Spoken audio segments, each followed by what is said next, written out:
I'm going to say something that the Democrats are never able to say, but I was wrong. I was wrong. Not by much.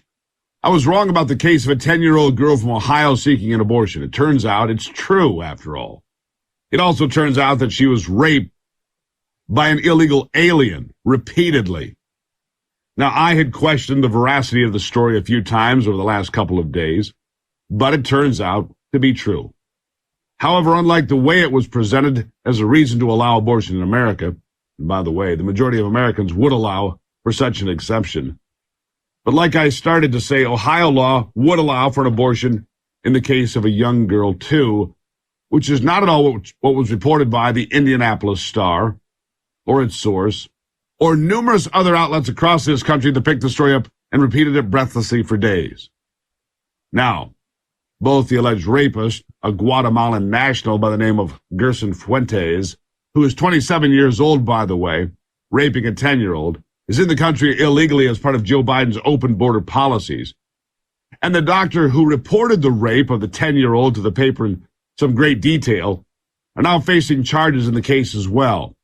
The rapist, for obvious reasons, and the doctor for clear violations of HIPAA medical privacy laws.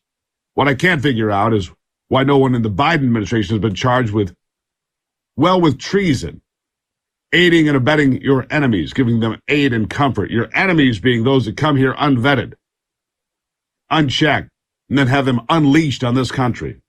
So while Joe Biden and his cast of socialist clowns will try to desperately claim this is some sort of vindication, it seems this case would likely not have ever happened if not for the reckless open border policies of this administration. It began January 20th, 2021, all part of the most reckless, dangerous, and out-of-control anti-law and order administration in American history.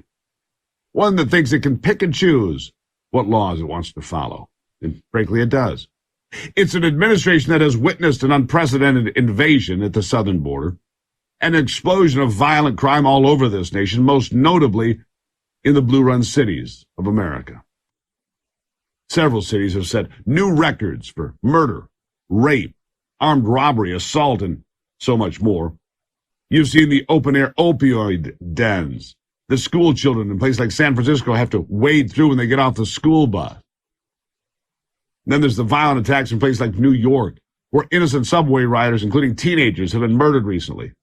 Or the killing of senior citizens, including one that was beaten to death with a traffic cone just last weekend. It's out of control.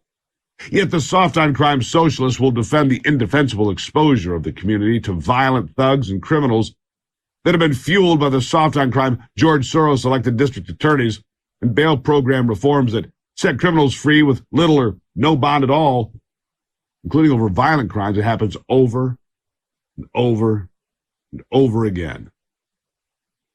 Americans, however, have had their fill of the dangerous charade, and they now know that enforcing crime from the border to everything else is getting imperative to getting this nation back under control.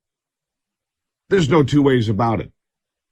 I mean, you look at the way they're not enforcing laws from quality of life laws, which I say, my friends, is one of the most important places to start. When you see people that are defecating on the street corner and on the sidewalk, open air opioid parties, junkies, shooting galleries up and down the streets, people passed out, stumbling, drooling, digging through garbage, beating each other, violence, attacking. We saw the Olympian here just a couple of days ago, hit in the face with a pipe by a homeless guy who was stoned out of his mind. And yet, well, victimless crime. Victimless crime? The whole damn nation is being victimized. Victimless crime? What are you talking about?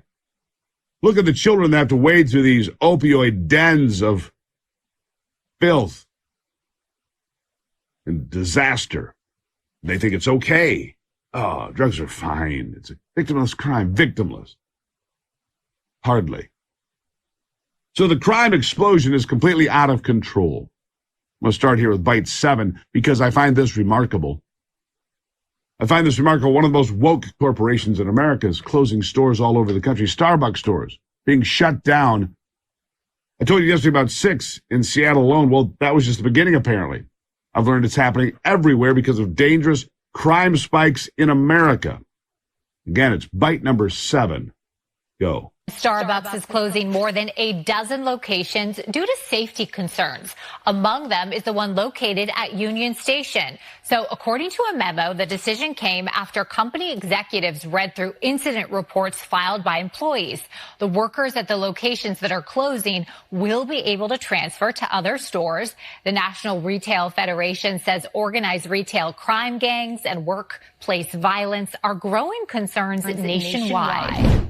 Well, the question then becomes, how are lefties going to pontificate about wokeness and using the right pronoun if they can't sit down at their favorite Starbucks and join a latte or whatever it is they enjoy there? How is that going to work for them? They'll be in crisis mode. No Starbucks. How can I save the world from those evil Republicans and conservatives? Really? I mean, this could be a fresh slap across the face to leftists everywhere. No Starbucks. Oh, my God. We're going to have to vote Republican. Yeah, about time. Meanwhile, Joe Biden, the guy who's behind all of this, because he's the face, the head, empty head as it is, of the Democrat Party, shows just how bad his dementia really is. When confronted about Democrats not wanting him to run for president again, he said they do. It's bite number 4. It's pretty remarkable. It came yesterday. Bite 4. Go.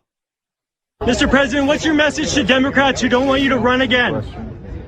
They want me to run. 2/3 say they Read don't. the polls. Read the polls, Jack. You guys are all the same.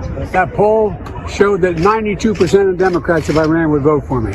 A majority of Democrats say they don't want you to run again in 2024. 92% said if I did, they'd vote for me. Look at the polls, Jack. Look at the polls. Why is it always look at the polls, Jack? Why is it always Jack? Who's this Jack that he has such a hang-up with, by the way? All right, let me look at the polls here. The polls disapprove, -14, -15, -24, -27, 18 points in the hole. His disapproval numbers hovering around his approval numbers hovering around 38% in the aggregate. In swing states, it's much worse, much worse. I'll take a quick break and be back on the Steve Gruber Show with more. Don't you go anywhere.